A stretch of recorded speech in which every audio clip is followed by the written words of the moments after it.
वैसे तो बृहस्पति को किस्मत का ग्रह कहा जाता है, लेकिन जिनकी जन्म कुंडली में गुरु की महादशा चल रही है या फिर जिनकी महादशा गुरु की जा चुकी है, उनसे पूछो कि गुरु की दशा कैसी गई। जिनकी जन्म कुंडली में बृहस्पति खराब बैठे हैं, उन पर बृहस्पति का प्रभाव पूछो कि कैसा गया, तो वो यही कहेंगे कि गुरु की दशा बहुत खराब गई या बृहस्पति हमारा शुभ फल हमें नहीं दे रहा है। लेकिन इसी बृहस्पति को किस्मत का ग्रह भी कहा जाता है, इसी को तरक्की का ग्रह भी कहा जाता है। आखिर ऐसा क्या है जिसकी वजह से बृहस्पति इतने अशुभ फल हमें प्रदान कर देता है जब जन्म कुंडली में ये खराब पोजीशन में बैठा हो या ग्रह से खराब हो रहा हो। तो दोस्तों, विस्तार से इस पूरी बात को समझेंगे और फिर इसका उपाय ढूंढने की कोशिश करेंगे कि कैसे बृहस्पति को शुभ किया जा सकता है। तो आइए वीडियो को शुरू करते हैं। नमस्कार, मैं दिवाकर आचार्य और आप देख रहे हैं जेडीजे एस्ट्रोलॉजी। दोस्तों, गुरु बृहस्पति को किस्मत का ग्रह माना जाता है, ये सभी जानते हैं। अब बृहस्पति और शुक्र ये दोनों ही गुरु हैं, एक देव गुरु और एक दैत्य गुरु। एक भोग विलासिता सुख और ऐश्वर्य देने वाला ग्रह है, वहीं बृहस्पति धर्म कर्म और ज्ञान देने वाला ग्रह है। साथ ही साथ धन दौलत में बढ़ोतरी करने वाला ग्रह भी बृहस्पति ही है। जन्म कुंडली के अंदर जब बृहस्पति खराब स्थिति में बैठ जाए या दूसरे ग्रहों के द्वारा वो खराब हो रहा हो, तो ऐसी अवस्था में महादशा के अंदर जब बृहस्पति आता है तो उस समय पर बहुत ज्यादा बुरे फल देखने को मिलते हैं। कुंडली में अगर बृहस्पति अकेले किसी घर में बैठ जाए तो उस घर को खराब करते हैं, इसमें कहीं कोई दो राय नहीं है, क्योंकि अकेला बृहस्पति किसी भी स्थान की हानि करता है। अब सवाल यह उठता है कि यदि बृहस्पति खराब है तो कौन से ग्रह को मजबूत किया जाए जिससे बृहस्पति का जो है शुभ फल हमें मिले और कौन सा ऐसा उपाय किया जाए। देखिए, आज की भौतिक दुनिया में अगर हम देखें तो हर किसी को पैसा चाहिए, क्योंकि बिना पैसे के तो कुछ होता ही नहीं है। हर एक चीज पैसे से संभव है। अब ऐसे में जब बृहस्पति खराब हो तो बृहस्पति को व्यक्ति को कहीं ना कहीं धन की ही समस्या आती है, पैसे की समस्या आती है, पैसे की किल्लत होती है। अब पैसे का भोग विलासिता को देने वाला जो ग्रह है वो शुक्र ग्रह है। अब शुक्र कुंडली में कहीं ना कहीं कमजोर हो रहा होगा, तभी तो बृहस्पति प्रबल हो रहे होंगे। बहुत सारे कारण हैं, अनेकों कारण कुंडली में वो कुंडली के अध्ययन से आते हैं। लेकिन यहां पर मैं आपको बता दूं कि यदि बृहस्पति कुंडली के अंदर अशुभ फल में है तो आप शुक्र को बढ़ावा दीजिए। अब कैसे?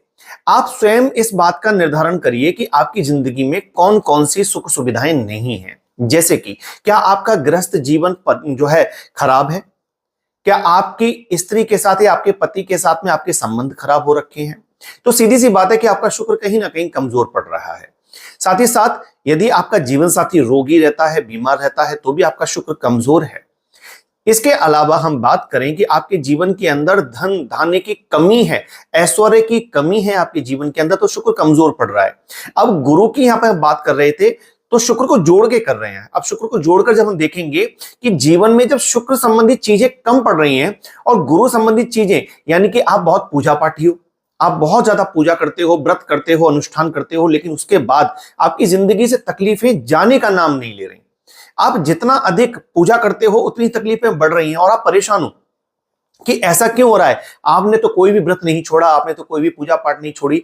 तो इसका मतलब यह है कि बृहस्पति को आप जितना प्रबल कर रहे हो उतना ही अधिक आपको कष्ट मिल रहे हैं।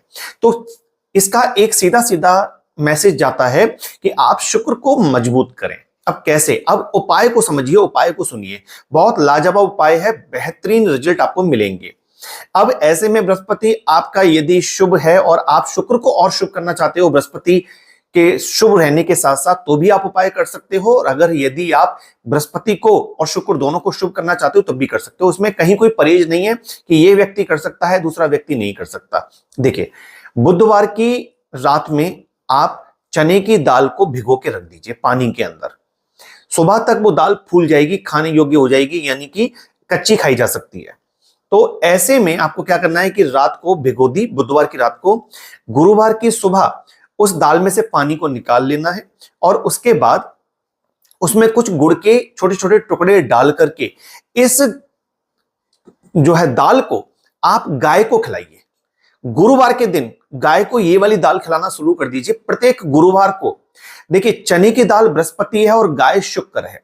जब आप चने की दाल गाय को खिलाएंगे तो यहां बृहस्पति और शुक्र का मिलन हो जाएगा और दोस्तों आपका शुक्र बली होना जो है शुरू हो जाएगा। बली कैसे होगा? जब गाय कोई चीज खाएगी तो उसको बल मिलेगा ना। और क्या खा रही है? बृहस्पति की वस्तु खा रही है। तो बृहस्पति जो कि आपको अशुभ फल दे रहे थे वो शुभ होना शुरू होंगे, क्योंकि कहीं ना कहीं वो मेंटेन होंगे। और जब शुक्र यानी कि गाय को आप बृहस्पति की वस्तुएं खिलाएंगे तो गाय के अंदर है सभी देवी देवताओं का वास, तो इससे बृहस्पति और पुष्ट होगा शुभ स्थिति में, अशुभ स्थिति में नहीं होगा। और शुक्र आपका प्रबल होगा, क्योंकि आपके द्वारा गाय की सेवा भी हो रही है और बृहस्पति का उपाय भी हो रहा है। तो प्रत्येक गुरुवार को ये उपाय करना शुरू कर दो। बेहतरीन उपाय है, लाजवाब उपाय है। और आपने देखा भी होगा अब जैसे चीजें बदलती जा रही हैं समय के साथ साथ। पहले आपने देखा होगा कि माता बहनें बृहस्पतिवार का व्रत रखती थी, गाय को केले खिलाती थी, गाय को पीली यही चने की दाल खिलाती थी। और घर गृहस्थी के अंदर उस समय पर जो है संयुक्त परिवार होता था और सब मिल मिला के आराम से रहते थे। ज्यादा जीवन में बहुत ज्यादा तकलीफें नहीं थी इतनी ज्यादा। लेकिन अब जितना ही लोगों का परिवार छोटा होता चला गया उतनी ज्यादा तकलीफें बढ़ती चली गई हैं, क्योंकि कहीं ना कहीं हम उन प्राचीन पुराने उपायों को छोड़ते चले जा रहे हैं जो हमें वाकई में रिजल्ट देते थे। तो ये बड़ा शानदार उपाय है, इस उपाय को आप करना शुरू करो और फिर आपको रिजल्ट 101% मिलेगा, जरूर मिलेगा। कमेंट में आप मेरे को बताइए कि आपका बृहस्पति कहां बैठा है कुंडली के अंदर, जिसकी वजह से आपकी महादशा बृहस्पति की कैसी गई, ये भी मेरे को बताइएगा। वीडियो को अंत तक देखा है तो कमेंट में ओम नमः शिवाय हर हर महादेव जरूर लिखिएगा। ऐसे ही वीडियो देखने के लिए जुड़े रहिए मेरे साथ। जल्दी मिलता हूं, तब तक नमस्कार।